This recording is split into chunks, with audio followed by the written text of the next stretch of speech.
ahead and pull out your trusty axe. Go back to the range. You're with me and my son. He's doing the camera. So you're back out in the range with me. And today I wanted to demonstrate close quarter with my horrible mannequin, but he's there. Anyhow, so this is to demonstrate within 3 to 5 feet and having a concealed carry. So first thing you need to worry about is making sure you know your own firearm. And right now I'm not going to fire, but so you got to know your firearm. So your safety, like that, and how you're going to draw. I'm a big guy, looking mighty healthy, I should say. So you say your combative's here, and you're like, oh, I'm scared.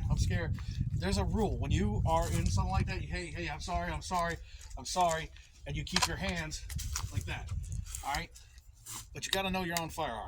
And this compact version, it's a little harder to handle with my bigger thumb.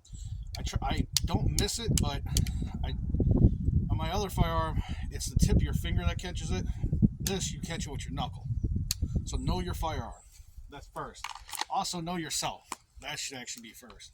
So, old boy's standing there, and he's talking, and he's demanding, or whatever. And every scenario is different. This is not to cover them all. It's more or less to cover how you draw.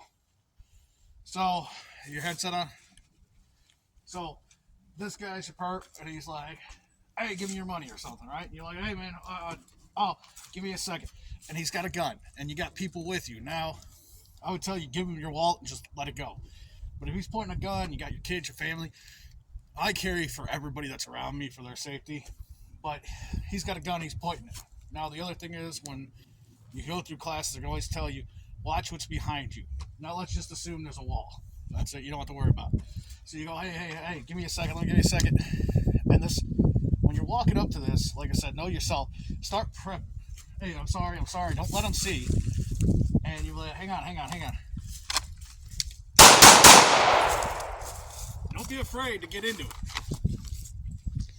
And that's how quick it should be. And it's all your discretion how it happens when you talk. The whole scenario is different. Nothing's the same. But you tell them, hey, not a big deal, do whatever. And there's going to be other people. If it's just you, just toss your wallet and get away.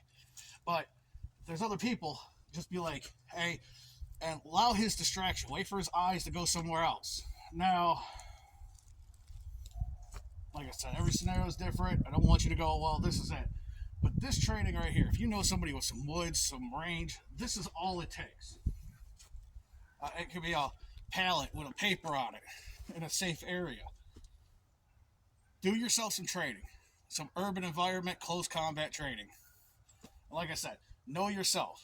So, for arguments, I'm a big dude, so I have to lean. So, bam. Do slow. Military, we have crawl, walk, run. So your crawl is just pick it up. How fast you can get it out. Do it with no ammunition. That's rule number 1. And then as you're doing that, then progress to throwing your... But this is all on how you want to train yourself.